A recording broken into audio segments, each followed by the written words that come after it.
ایک شام مجھ سے فوقانی ثانی کہنے لگا کہ علامہ صاحب، آپ کو ایک شخص سے ملوانا چاہتا ہوں۔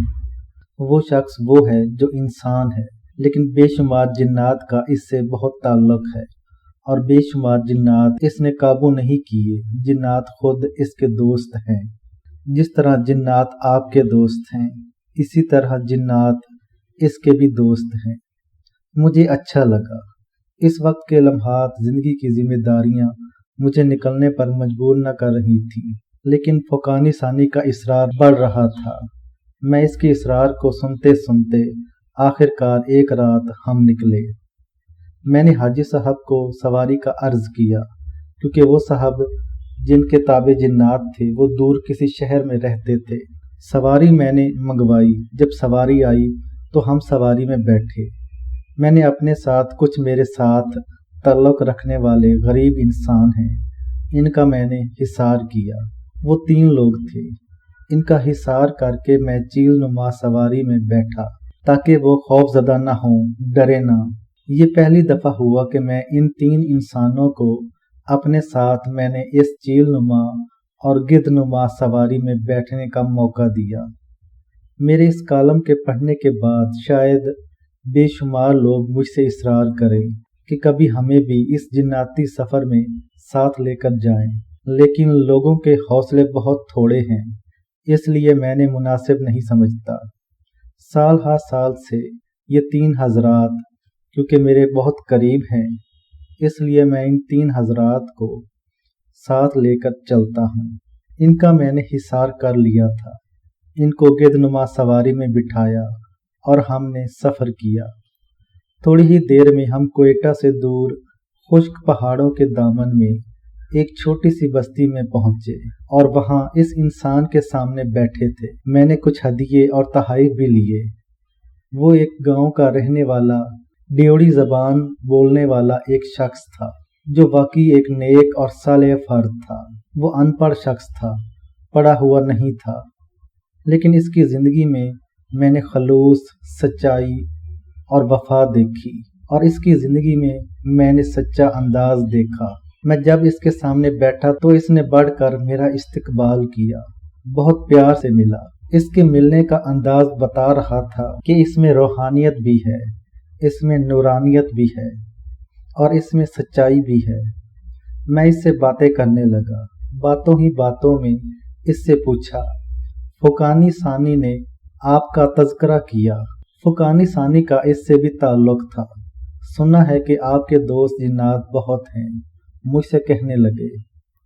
وہ شخص جو زبان بولتا تھا کچھ اردو میں مجھ سے بات کر کے کہنے لگا کہ آپ سے زیادہ جنات تو میرے پاس نہیں ہیں، میرے پاس تو صرف 11 جنات ہیں، آپ کے پاس تو لاکھوں سے زیادہ جنات ہیں۔ اور میں نے کہا پھر بھی ہے تو صحیح۔ میں نے اس سے کہا آپ ان 11 جنات سے کیا کام لیتے ہیں، اور یہ 11 جنات آپ نے کیسے قابو کیے؟ کہنے لگے میں نے قابو نہیں کیے، اور یہ خود بخود میرے دوست بنے، اور یہ میرے ایک عمل کی وجہ سے بنے۔ عمل پوچھا، عمل تو بتائیں۔ تو کہا میری 3 بیویاں ہیں۔ میرے والد کی بھی 2 بیویاں تھیں۔ میرے والد دوسری شادی کے کچھ ہی سال بعد فوت ہو گئے۔ میں نے احترام اور عقیدت سے اپنی دونوں حقیقی والدہ اور سوتیلی والدہ، دونوں والداؤں کے لیے علیحدہ ساتھ ہی گھر، جھونپڑی نما گھر جس کو وہ گھر کہہ رہا تھا، اس کا انتظام کیا۔ اپنی بیویاں میری ساتھ تھیں۔ میں ایک مزدور آدمی ہوں، دن رات مزدوری کی، پہلے دونوں والداؤں کو دیتا تھا، جو بچتا تھا اپنی بیویوں کو دیتا تھا۔ میری بیویاں صابر، شاکر۔ ایک درمیانی بیوی نے کچھ عرصہ میرے ساتھ برا سلوک کیا، لیکن میں نے اس پر اللہ کی رضا سمجھ کر صبر کیا، پیار سے سمجھاتا بھی رہا، اور اس کے حق میں دعا بھی کرتا رہا۔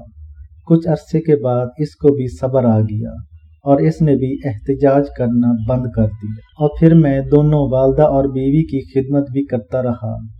میں ان کو رزق حلال کما کر کھلاتا رہا۔ میں یہاں ایک پتھر کی ایک کان میں کھدائی کرنے جاتا تھا، اور اس میں سے جو کچھ مجھے مزدوری ملتی تھی میں اس میں سے دیتا ہوں۔ ایک دفعہ ایسا ہوا کہ کان میں کھدائی کرتے ہوئے ایک قیمتی ٹکڑا مل گیا جو دنیا کا سب سے قیمتی سرمایہ ہے۔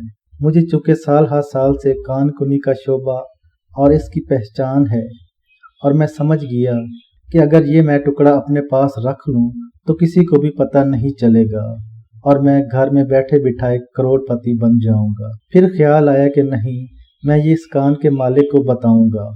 میں نے اس ٹکڑے کو اپنے پاس رکھ لیا اور شام کو جا کر اس کان کے مالک کو دے دیا، اور وہ کوئی 100 کانوں میں سے خوش قسمت کان ہوتی ہے جس میں سے اس طرح کا کوئی ٹکڑا نکلتا ہے، اور وہ ایک ٹکڑا کروڑوں سے زیادہ قیمتی ہے۔ اس کان کے مالک نے دیکھا، ایک دم اچھل پڑا اور حیران ہوا اور اٹھ کر کھڑا ہو کر میرا ماتھا چومنے لگا، حالانکہ میں گرد آلود تھا۔ اسے کوئی ہوش نہ رہا اور مجھے کہنے لگا، واقعی یہ تو نے مجھے دیا ہے، تم نے کیوں نہیں چھپایا؟ میں نے کہا میرا حق نہیں تھا، میرا کام کسی کی مزدوری تھا، مجھے میری مزدوری ملتی تھی۔ اس نے مجھے زیادہ دینے کی کوشش کی، دل سے اصرار کیا، لیکن میں نے نہیں لیا اور میں اس کے پاس مزدوری کرتا رہا۔ ایک دفعہ میں آ رہا تھا تو راستے میں ایک بوڑھا بزرگ ملا۔ اس بوڑھے نے مجھے آواز دی کہ بیٹا، میرا یہ سامان ہے، اگر تو بھی فلاں جگہ جا رہا ہے، میں بھی اسی جگہ جا رہا ہوں، اٹھا دے تو تیرا بھلا ہوگا۔ اس کے پاس گٹھڑی تھی، اس نے وہ گٹھڑی ساتھ رکھی ہوئی تھی، ہانپ رہا تھا جیسے کہ وہ کسی پہاڑ سے اتر کر آیا اور گٹھڑی اٹھا کر تھک گیا ہو۔ تو میں نے کہا ٹھیک ہے، میں بھی وہاں جا رہا ہوں، آپ کی یہ گٹھڑی آپ تک ضرور پہنچاؤں گا اور آپ کا ساتھ دوں گا۔ اسے ہانپتے جسم اور بوڑھے کی کیفیت دیکھتے ہوئے مجھے ترس آیا۔ میں نے وہ گٹھڑی اٹھائی، وہ بہت بھاری تھی۔ میں نے اپنی ساری قوتیں جمع کر کے اس گٹھڑی کو اپنے کندھے پر رکھا۔ جب چند ہی قدم چلا تو گٹھڑی کا وزن مزید بڑھ گیا۔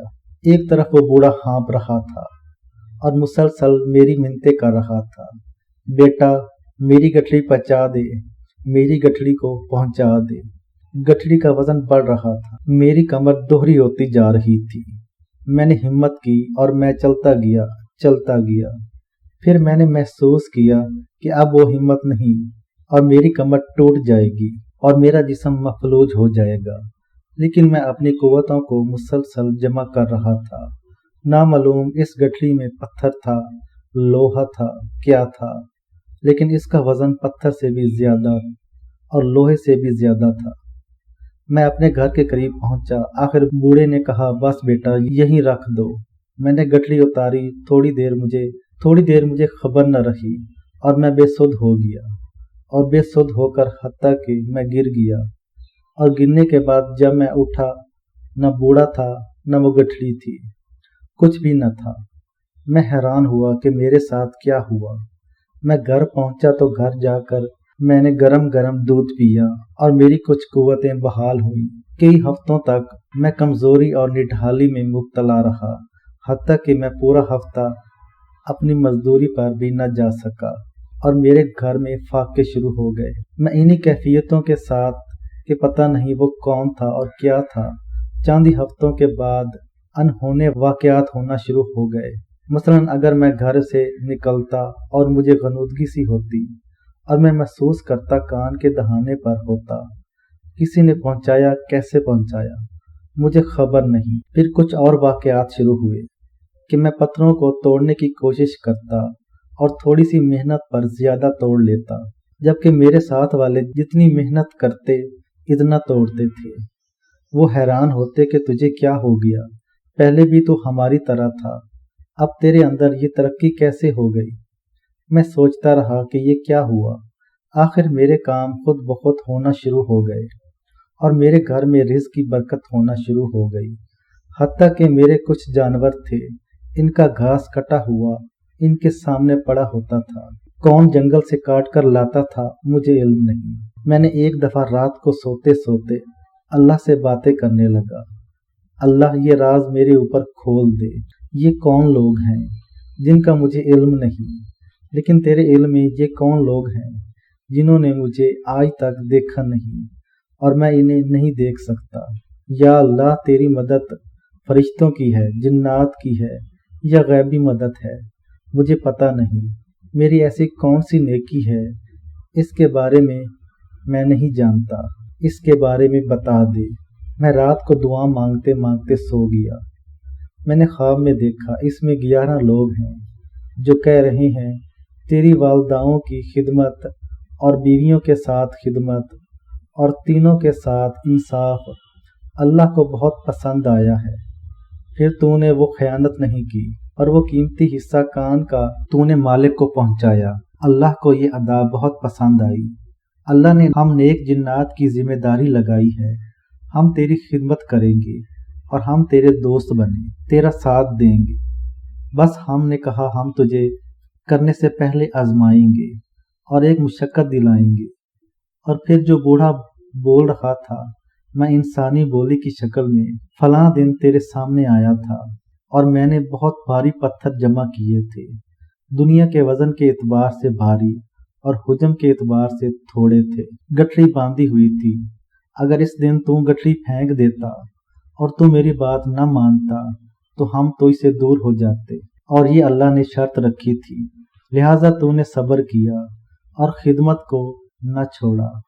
آج ہم تیرے دوست ہیں، تیرا ساتھ دیں گے، تجھ سے پیار ہے، تجھ سے محبت ہے اور تیرے ساتھ انصاف کریں گے اور ہم تیرا کام کریں گے، اور تو نہیں بھی چاہے گا تو مسلسل تیرا کام ہم کرتے رہیں گے اور تیری خدمت ہم کرتے رہیں گے۔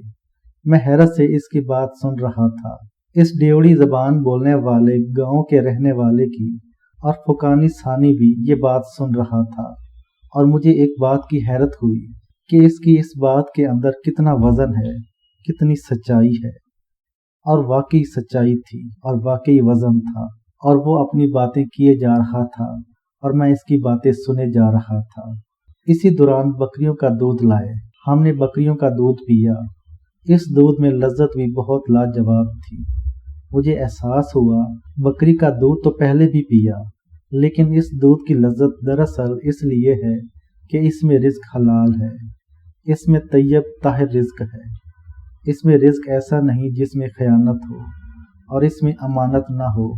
میں یہی سوچ ہی رہا تھا کہ اس کی طرف سے مجھے ایک آواز سنائی دی، فرمانے لگے آپ تشریف لائے ہیں، ہم غریب لوگ ہیں، یہ ہمارے علاقے کا کڑاہی کیا ہوا تکیہ ہے، چھوٹا سا اس کو استعمال کریں۔